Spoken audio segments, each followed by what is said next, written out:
Hello and welcome back to Let's Play Splatoon 2, I'm Saber. In the previous video we beat the Area 4 boss and unlocked the 5th area. We are starting with the underground expressway Octobrush with danger. At least that's what I would originally be saying. When watching my original recording of this, I almost immediately scrapped the whole thing because I'm going to be honest, my gameplay absolutely sucked. This is the level that you unlock the hero brush to use in the single player campaign, and it's a weapon that I know so little about, and it shows. Also, I get the feeling that the developers intended that the ink tank was supposed to be upgraded a lot more than I have it, with how much I was constantly running out of ink. Also, it's a manual weapon, which I hate them and I can't use them. However, through a certain fluke, I had to play through the level a second time. The quick version of it is, I triggered the final checkpoint, then went back to get the Sardinium. However, after obtaining the Sardinium, I died and didn't notice until I had completed the level that I had lost the Sardinium upon respawning. What do you mean I missed the Sardinium? So yes, I had to redo the level, and instead of suffering through the ink brush again, I chose a weapon I could actually use, the Hero Shot. So, I guess this is Underground Expressway, Hero Shot with danger. Hero Shot with danger? That doesn't even work. Since I think this is actually the first time that we've gone back into a level after completing it, you'll notice that there is a timer that has been added. The game just records the fastest time with each weapon, and you can always go back to try and get faster times. By the way, my original time with this level, 11 minutes and 44 seconds. I really didn't want to edit this mess. I breathed such a heavy sigh of relief when I looked at my footage and saw that there was this second playthrough of this level. Just thank you, Arceus. And a special shout out and thank you to Past Me, who had the foresight to actually just leave the game capture recording instead of only recording me getting the Sardinium. Because trust me, I don't think anyone wants to see that cut. Although Past Me didn't really say anything for this recording since I thought it was just going to be a quick clip to tack on at the end. But at least the 5 minutes and 35 seconds I have to commentate now is a lot more manageable than that 11 minutes and 44 seconds. Of course, if only I could figure out what I actually wanted to say. Crap. I don't know why I jump onto the grind rail. It is completely unnecessary. It's actually probably just a force of habit. Anyways, we're now at the spot in the level where it was very clearly designed with the Octobrush in mind, and to chase after the Tentacook with the Octobrush on the ground. Not to mention it's the return of our good old friend Invisible Platforms. This and Tentacooks, it's the reunion from hell. Why do they like invisible platforms? Well, I guess the answer to that is there's only so much you can actually do with paint. Or ink. I'm just glad that the only limited ink challenges are in the Octo expansion, because those sucked last game. Thankfully, we could at least exploit the Tentacook's AI so we weren't just chasing it around indefinitely. Because that happened in the original Octobrush run-through of this level. You know, I do like that you can replay the levels with every weapon. It's just, unfortunately, it's really tedious to do that to unlock every single hero weapon for multiplayer. And I hate that I'm going to say this, but the hero weapons being amiibo unlocks the first game worked out so much better. Yes, it was hard to find them, and yes, it was kind of bullshit. However, it was just doing a few challenges instead of every single stage with every single weapon. That being said, I think in both cases, it shouldn't be the only way to unlock the hero weapons. For those who wanted it, I think there should have been like an option to do 30 matches with a certain weapon to unlock the alternate color scheme. I'm sorry, but just playing through the single player game 9 times, that's every stage and every boss with every weapon to unlock the 9 hero weapons is just tedious padding. And it's not even worth it, since they're just alternate color schemes. The only one that isn't is the Hero Shot. And that's because it was redesigned to look like the FNP90. Look, if I'm going to replay a game, it's going to be because I like it, not because you hide away a weapon for multiplayer behind the unlock condition of beating every single stage in single player with that weapon. Also, it's kind of complete bullshit that even after asking us to do that, they don't allow cloud save backups of Splatoon 2. Look, if I wanted to do something like that to unlock stuff, I'd only want to do it once.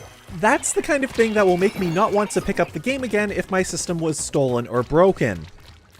Anyways, here is the piece of Sardinium.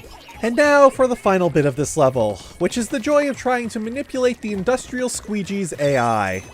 I'm sorry, I love you guys, but you never listen to what I say. You just never do what I want you to. So it looks like we're gonna have to go to dog training, you guys. Actually, my parents took one of their dogs to dog training. He listened there, but as soon as they got back home, he stopped listening to what they said. Basically, he got treats at dog training. There was no incentive at home. Anyways, let's cut out 1 minute of trying to get the squeegee to us. I swear, with the Octobrush run-through of this level, this section took me like 5 minutes because of the squeegee AI. Speaking of that run-through, we have to cut to it now because we need to get the sunken scroll. You can see that there's a platform with a single power egg. Going up there and inking behind it reveals more invisible platforms that eventually lead to the sunken scroll. Which, honestly, this one I just think is a bit mean. It just seems out of the way and kind of obtuse to everything else. And especially with how the platforms are placed, it's quite a fair distance apart, and you might not even notice the ink going wide and splatting it. Anyways, I hate invisible platforms, especially when they do stuff like this. Anyways, back to trying to get those squeegees to where I want them to go, because I really just want to complete this level and move on.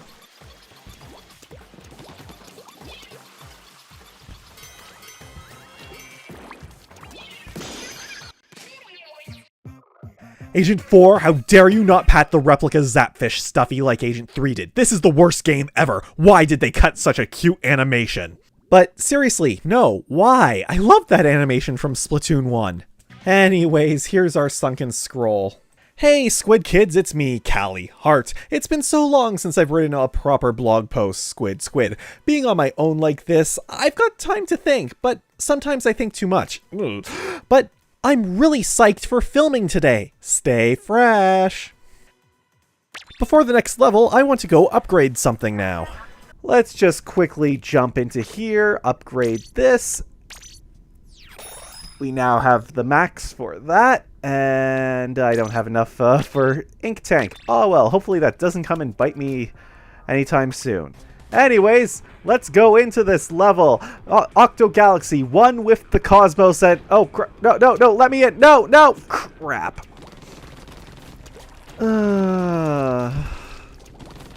It's gonna be like that, isn't it? Okay, well, I think we can do that. And it was a Sheldon request, too. And, no, come on, get in the... No. Oh, crap. Let's begin. And our Sheldon request is, I could really use some more data on this weapon. Can you use it a bit? The Hero Dualies. So, here we go. So, just to peek behind the curtains a bit, this was actually supposed to be the start of the next video. However, after editing this video, I thought it was too short, so I kind of added in the first level of the next video here, hence the weird jump cuts. Ah, no, I missed it. I was supposed to look really cool, but oh well. I guess not. I'm never gonna be cool, I'm never gonna be fresh, I'm just some dried out and shredded squid, and maybe I'd have better luck just playing that ninja game. Though, going by these moves, I don't think I'd fare much better there.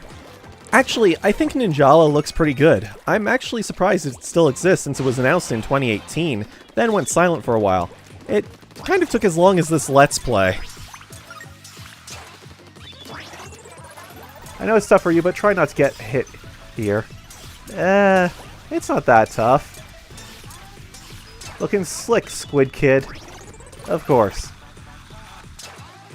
I'm not gonna lie, I love this part with how they use everything to give the illusion of running across the wall and doing parkour. I think this is the only time they actually do it in this game, and it probably works better for that. It just makes it more memorable instead of them doing it at least once every level. God, I love this game. Ah, missed the balloons. Oh well. I'd say I'm rusty, but that's a lie. And here's our piece of Sardinium. It is followed up by, I am sure this looks awesome and cool if you can do this properly.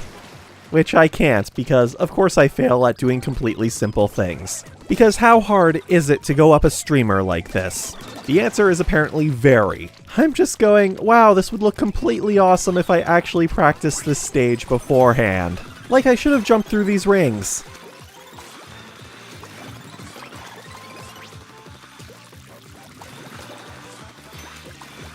Keep going. Well, that's kind of the plan, Marie. The stages are super linear. Ah, crap. Let's get on this one.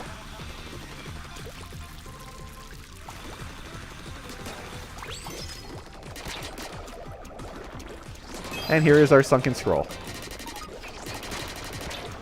And let's just get rid of you. Good. And here we go.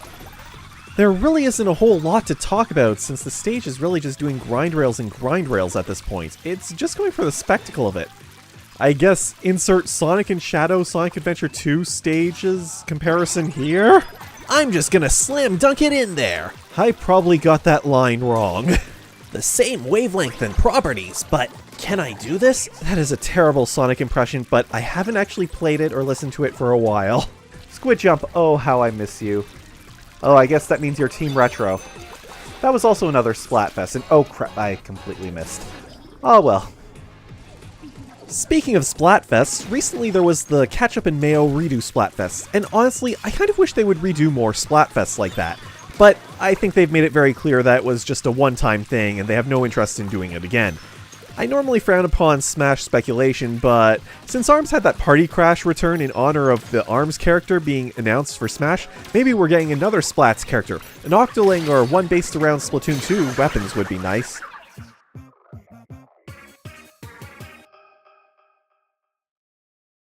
I actually do love the armor being off of the Inkling, depending on how damaged you are or how much armor you have at the end of the stage, but our sunken scroll is, did you ever think, man, this place is ugly? My evil lair could use some pizzazz? Well, just whip out some sparkly fabric and tape and get your decorate on.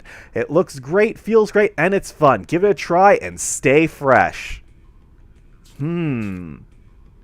Anyways, that's it for this video. Thank you for watching, and I hope to see you again.